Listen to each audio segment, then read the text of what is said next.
Hello everybody, this is my second time taking a video of this, so there are actually a lot of things I did in the first video which I won't be doing over here. So what I'm going to talk about today is the Tabula Mundi. It's the newest deck in my collection and I hope that it will be my second to last, the last deck in my collection being my own tarot deck. So last year when I came back to tarot, I was looking around for a lot of the decks that I feel that I want to work with, and Tabula Mundi is one of this deck. So because there were many people saying praises of this deck, saying that it's pretty esoteric and comparable to the Thoth. So I was pretty intrigued by it. But when I look at the picture, I felt a bit intimidated because I felt that the colors were a bit too masculine. Casper from Boy Diviner said that probably it's because the colors are flatter, which I concurred with. So probably it's the flatness that put me off because the colors are so vibrant. But what made me change my mind was Casper himself and also the T. Susan Chen coming to Singapore. So when I met up with Casper, he showed me his Tabula Mundi, the mini size, which is what I also bought. And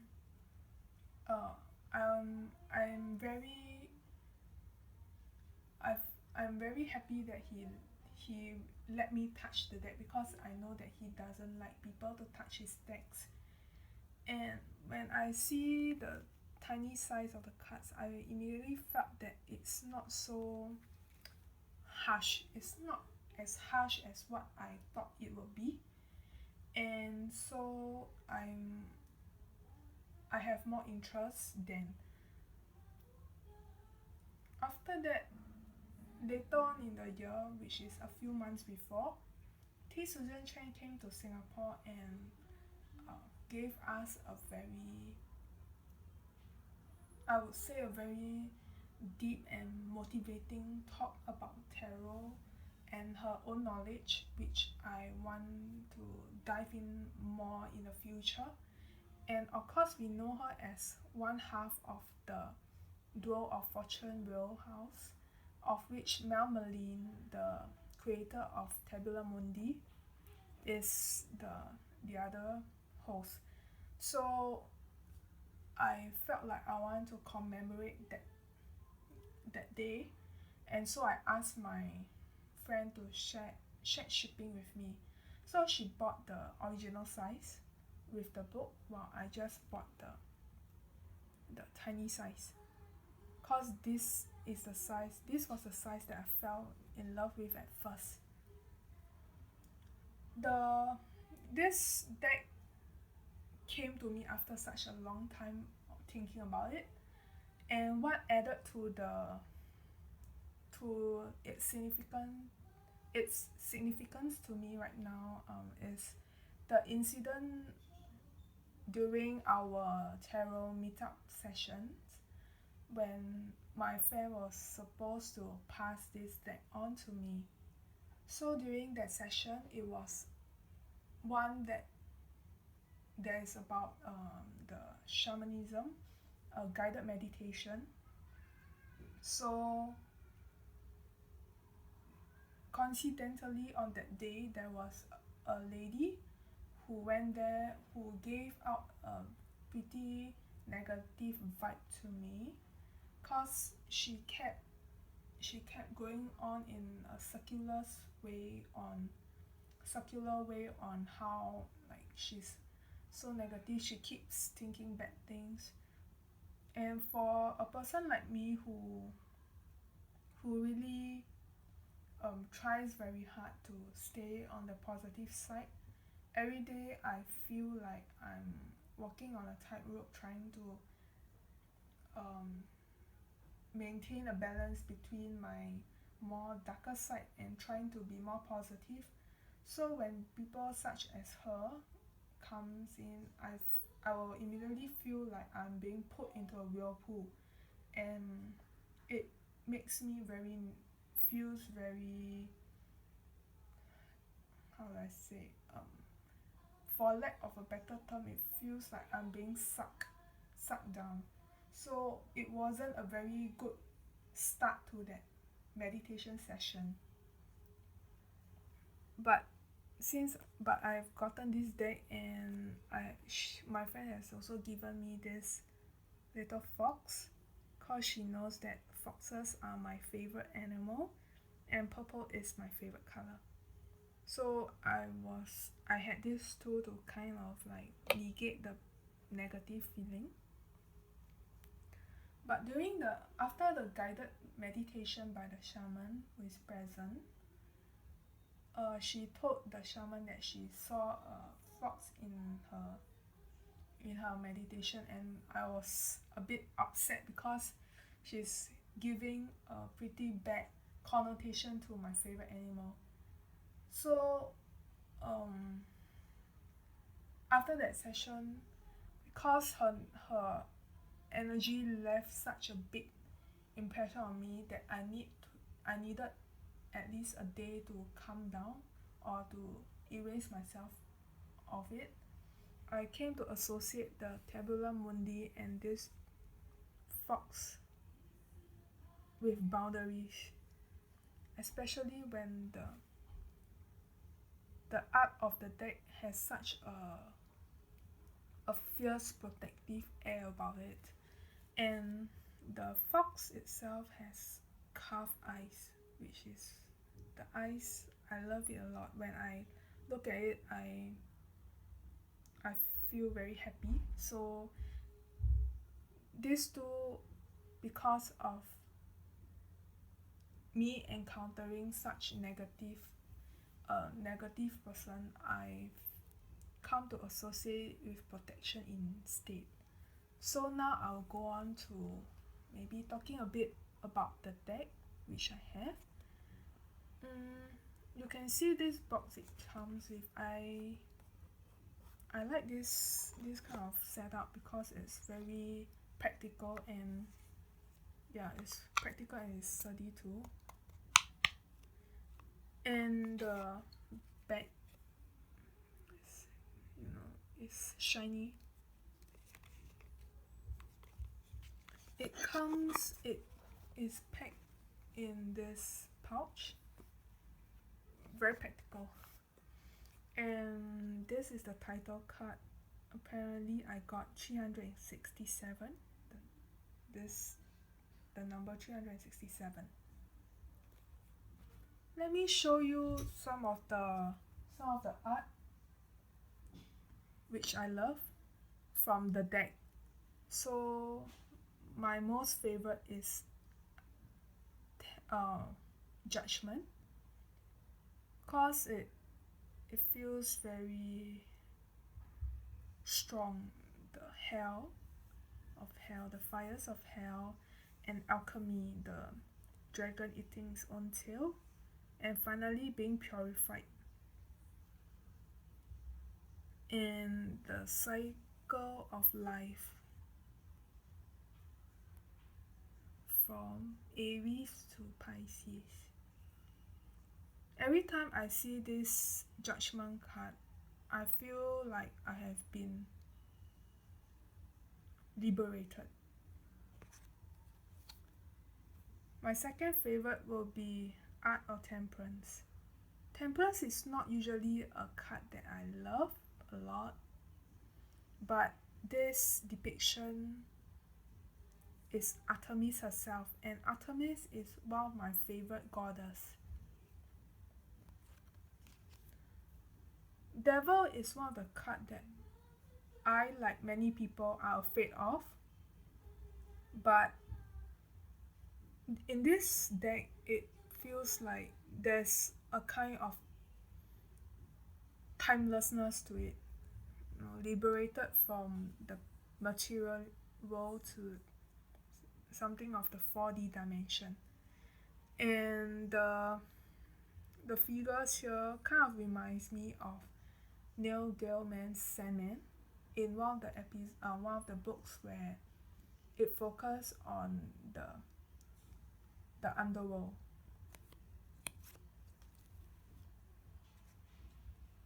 Another of my favorite card is the Hermit, which is also like the Devil and Temperance, not one of the cards I usually like, but I love how much she puts the details into the Cerberus, the Hound of Hell. And the sky is purple too, so purple is my favorite color. Her court cards are also very pretty. Some of the cards are also pretty hilarious. But the Princess of Swords is my favorite card from her because she is dancing and there's a sense of lightness about her, which is very professionally depicted. Yeah. And I love that she's not as fierce as what the Thoth deck, how the Thoth deck depicts her as. And the final card that I like, the Minor Arcana, is the Eight of Wands. I like the sandals and the wings. So there's Hermes, and I like gladiator sandals as well. Too bad I cannot wear them well. And the snakes and rainbow. Very pretty overall. And there's something very deep about this art. But that said, all the art in this deck are deep. So let me go on to like show you some of the why I love the court cards. So the hilarious part will be kind of like the Knight of Swords. See the face of the horse. He's kind of like thinking, what am I doing with this madness sitting upon me? And then I love how in the court cards there's also a sense of motion and fierceness. So for example, the Prince of Wands, you can feel the fire burning up and how the lion is walking steadily.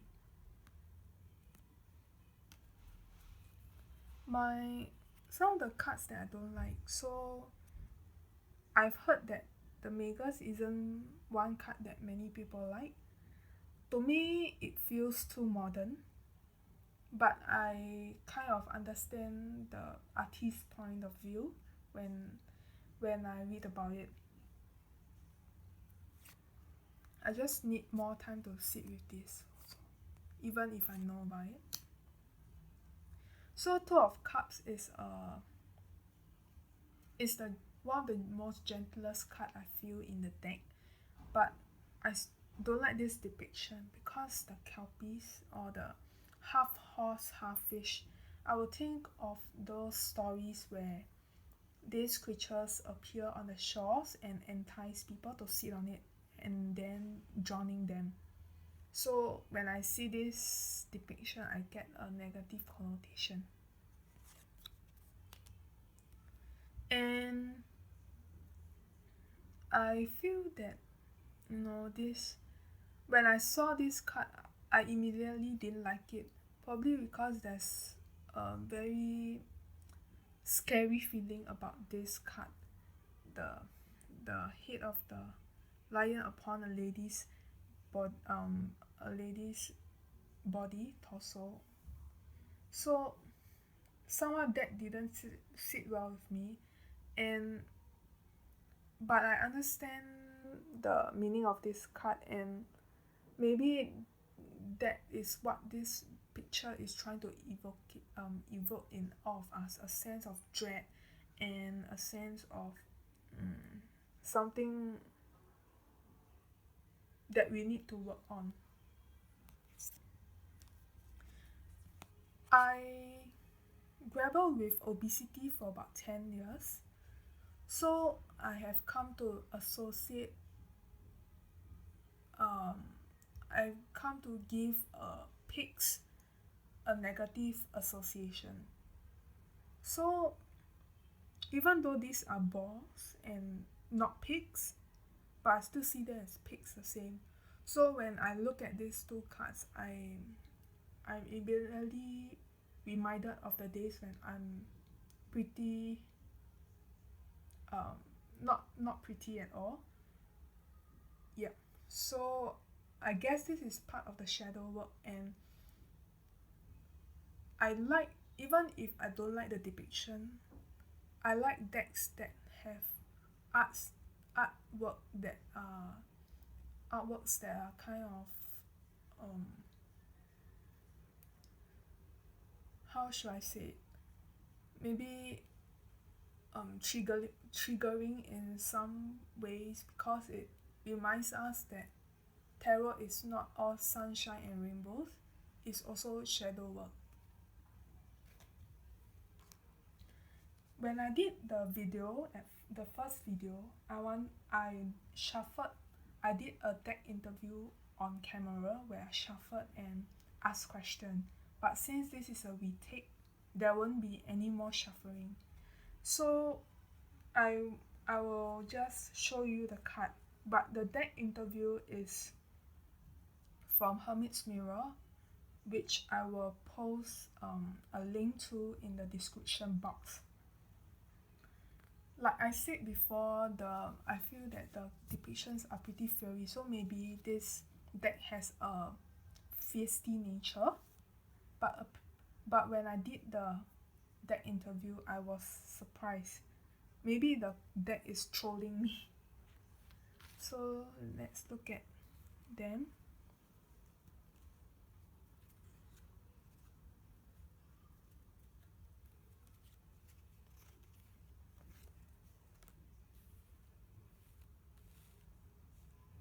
Okay. So the first question is, what major lesson are you here to help me learn? So it's the Ace of Cups. So it's something to do with forgiveness, to open up my heart, to be soft, to be vast. And what divine energy can we best communicate through? So it's the Sun, which is it's kind of, is flip. The depictions are flip. You know, like I thought that it would be fiery, but it's watery.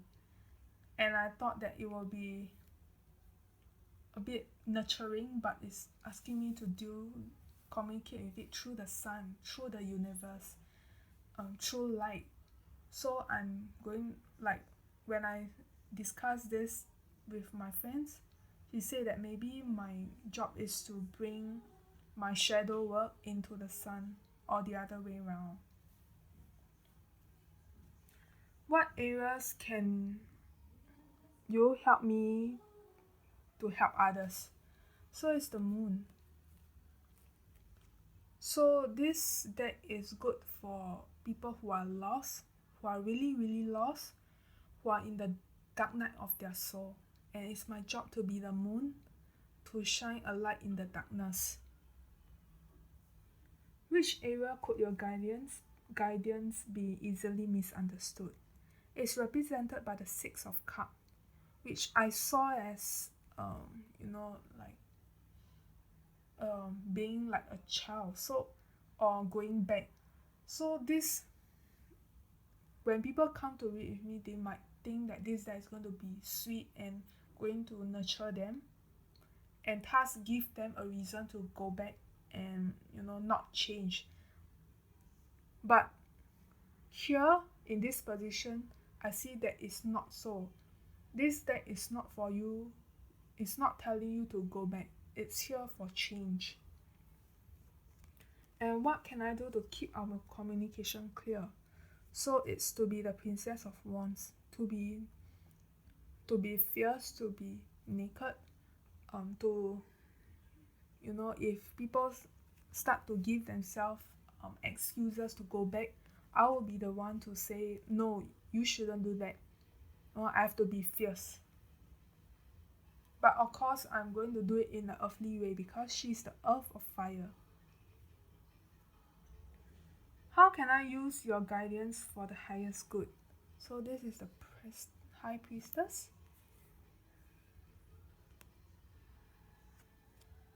So I'm here to bring out what's hidden up to the surface. And I have the power to do so because I have all within me. How will I know when we are ready for a new lesson? So the Four of Swords. So this thunderbolt in the middle is being protected by a boundary of swords. So this is a very airy card, but it's also, there's some kind of lightning within it. So I will know that I'm ready for the new lesson when I have found my truth and I'm ready to expand. Thank you for listening to my watching this video. I'm always very happy when you all come to look at my videos, even if I don't speak as loud or I'm not as good as many of the YouTubers out there. Thank you.